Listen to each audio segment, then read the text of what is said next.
Ciao mga tao, buongiorno.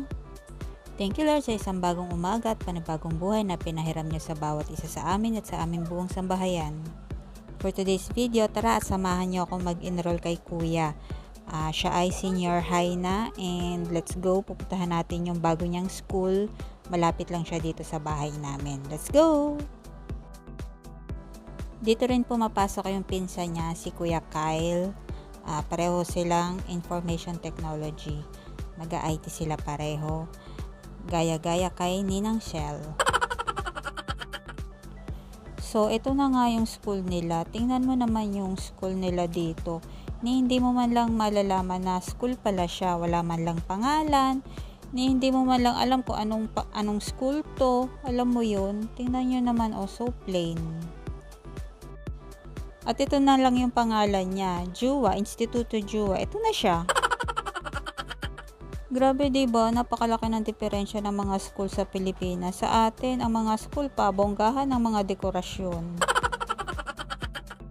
At ayun na nga, tapos na akong mag-enroll. Wala pang 5 minutes. Walang kahirap-hirap. Bawal kasing mag-video sa loob, kaya hindi ko na na-videohan. Ang maganda lang dito sa school na to, ang lawak ng grounds niya, medyo safe yung mga bata. Although, parking to. Pero hindi naman syempre mabibilis yung mga sasakyan na dyan. So, tara at umuwi na tayo. At iniwan ko lang si Kula sa kay Kuya. Bigla ko tuloy na alala kung gaano kami kahirap noon mag-enroll sa PUP Santa Mesa. As in, umaabot sa 4th floor ang pila. Ilang oras ka talaga bago ka maka-enroll. Grabe.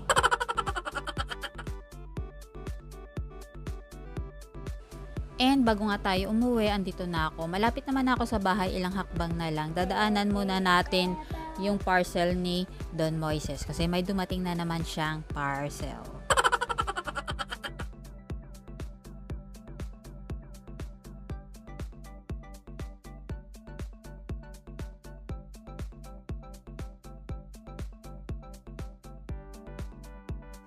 So ito nga at nakuha na natin. Ano kayang laman nito? Tara na at uuwi na ako. Baka nagkakagulo na yung magkapatid sa bahay. Hanggang dito na lang muna. See you next time. Ciao!